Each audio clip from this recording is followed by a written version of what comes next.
Well, folks, it seems our favorite pixelated presidents are back. That's right, Donald, Barack, and Joe have found themselves sucked back into the blocky world of Minecraft. Remember their last adventure? Let's just say things got a little explosive. This time they landed in a familiar-looking forest, sunlight dappling through the pixelated leaves. It was almost peaceful, almost. The peace, of course, didn't last long. Donald, ever the impatient one, immediately started punching down trees. Barack, ever the diplomat, tried to reason with him about deforestation. Meanwhile, Joe? Well, Joe just looked confused and maybe a little car sick, or maybe that was just old age. It's tough to tell with Joe. This again? Seriously? I was building a wall, a beautiful wall, in the real world, where walls actually matter. And where's my phone? How am I supposed to tweet about this outrage without my phone? Donald, we'll figure this out. Remember teamwork? We did it before, we can do it again. Yeah, what he said. Teamwork. As long as we don't have to walk too far. My knees aren't what they used to be. Joe patted his pixelated knee for emphasis, causing a faint rustling sound. I think there's a reason we're back here. Something unfinished. Something we need to learn. He gestured towards the horizon where a range of jagged mountains pierced the blocky sky. I think our answers lie beyond those peaks. More like more walking. Seriously, Barack, you and your cryptic pronouncements. Can't we just build a giant catapult and launch ourselves over there? He grinned mischievously, already mentally calculating the trajectory. You know, these graphics are really something else. Much better than they were in my day. Back then, everything was just squares. Joe shook his head, a faraway look in his eyes. Reaching the foot of the mountains took longer than expected. Mostly because Donald kept getting distracted by shiny ores and insisted on mining them. Think of the economy, Barack. Finally, they reached a sheer cliff face, a swirling purple rift shimmering ominously in the center. It pulsed with an energy that seemed to hum through the very air. Well, this is new. Looks like a portal to me. Probably leads to a giant golf course made of solid gold. Or maybe a world where everyone wears ties and has great hair. He took a step towards the rift. Hold on there, cowboy. We don't know what's on the other side. Could be dangerous. And besides, I think I left the stove on. Naturally, an argument ensued. Donald wanted to jump in head first. Barack wanted to proceed with caution. And Joe? Well, Joe was mostly concerned about missing Matlock. It's obviously a sign that greatness awaits. We can't let a little thing like common sense stop us. It's a sign that we should be careful. We don't know what we're dealing with here. As they bickered, the rift pulsed and throbbed, as if growing impatient with their squabbling. Don't mind me, just getting some refreshments. Anyone want some digital milk? Meanwhile, Joe had wandered off and was trying to milk a pixelated cow. In the end, it was an accidental shove from Donald, who, let's be honest, totally meant to do it, that sent them tumbling into the rift. The moment they crossed the threshold, everything changed. The air felt different, almost electric, and the usual blocky terrain seemed to warp and twist around them. And the sun, well, there were 3 of them now, each a different shade of neon green.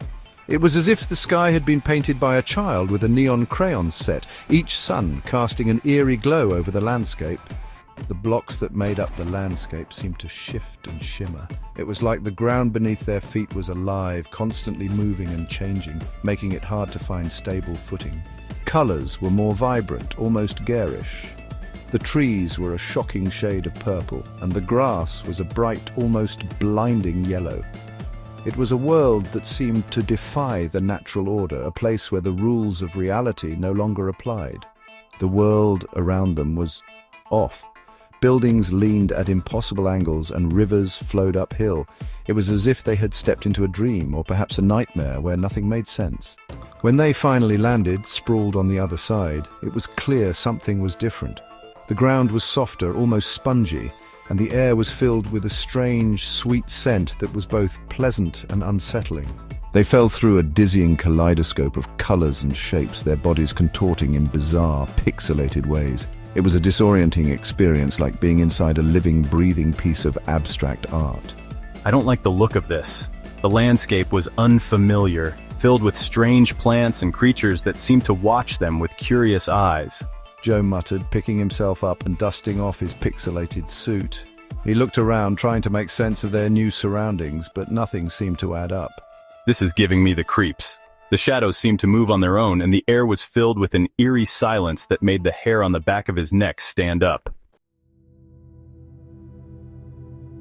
As if to emphasize his point, a deafening roar echoed across the distorted landscape.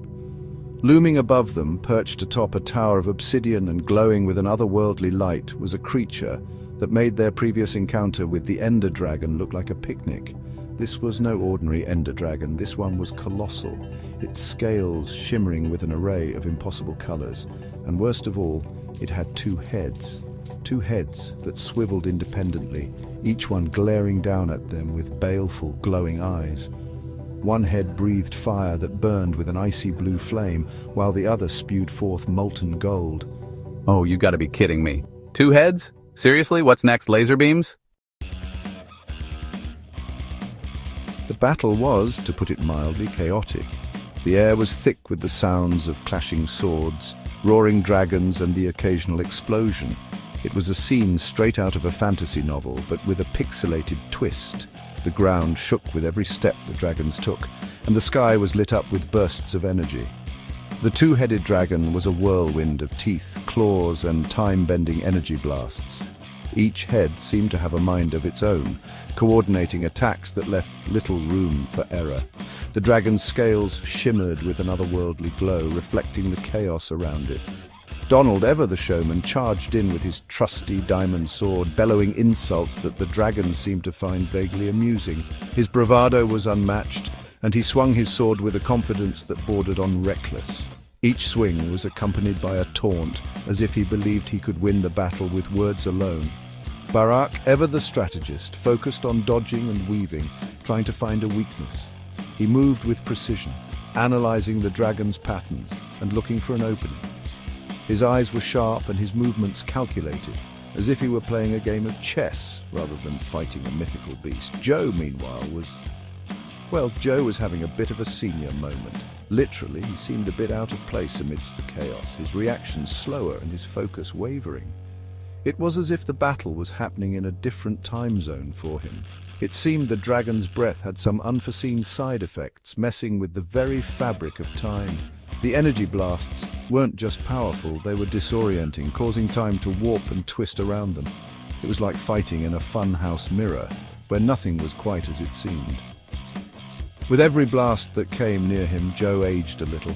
It was a bizarre sight, watching him transform in real time. His youthful vigor seemed to drain away with each passing second, replaced by the signs of old age. First, his hair turned whiter. Then, his posture stooped. It was as if the years were catching up to him all at once, accelerated by the dragon's strange powers. His once strong frame began to bend under the weight of time. Soon he was hobbling around like a pixelated centenarian. His movements were slow and labored, each step a struggle. The transformation was both fascinating and heartbreaking to watch. I told you I wasn't feeling up to this. I need my nap. His voice carried a mix of frustration and exhaustion, a reminder that even in the midst of a fantastical battle, some things never change. Despite the chaos and Joe's rapidly advancing age, they started to make progress. The team, though initially disorganized and bickering, began to find a rhythm. Each member discovered their strengths and weaknesses, and they started to complement each other. Joe, with his vast experience, provided wisdom and guidance, while Barak and Donald brought energy and determination to the table. They faced numerous challenges, from navigating treacherous terrains to battling smaller foes, but their growing synergy helped them overcome each obstacle. Barak, realizing the dragon's heads seemed to bicker as much as they did, came up with a plan. He noticed that the dragon's multiple heads were often in disagreement, much like their own team had been. This observation sparked an idea. He gathered the team and shared his strategy, emphasizing the importance of timing and coordination. They needed to exploit the dragon's internal conflicts to their advantage. He'd distract one head with his quick movements, while Donald, with his brute force, would aim for the other. Joe, despite his age, would use his knowledge of the game to find the dragon's weak spots. The plan was risky, but it was their best shot. They practiced their roles, refining their tactics and building trust in each other's abilities. It was a long shot, but it just might work. The tension was palpable as they approached the dragon's lair.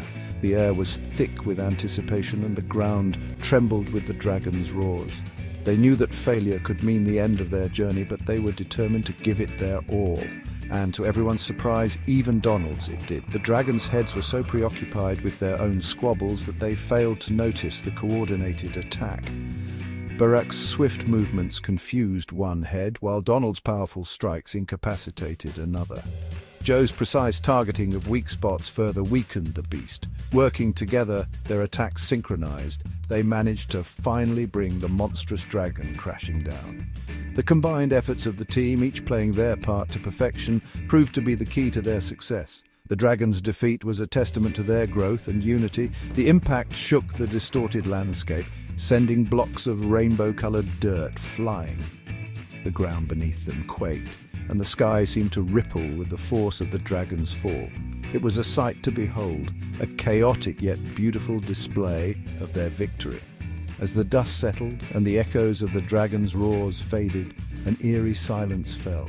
The once tumultuous battlefield was now a scene of calm. The vibrant colors of the blocks contrasted with the stillness of the moment, creating a surreal atmosphere. The three of them stood there, panting and bruised, but victorious. Their faces showed a mix of exhaustion and elation. They had faced insurmountable odds and emerged triumphant. The bond they had forged through their trials was evident in their shared smiles and relieved laughter. Even Joe, who now resembled a pixelated version of Gandalf, managed a weak smile. His transformation throughout the journey was remarkable. From a weary old man to a wise and resilient leader, Joe had proven that age was just a number. The team's success was a testament to the power of teamwork and the strength of their collective spirit.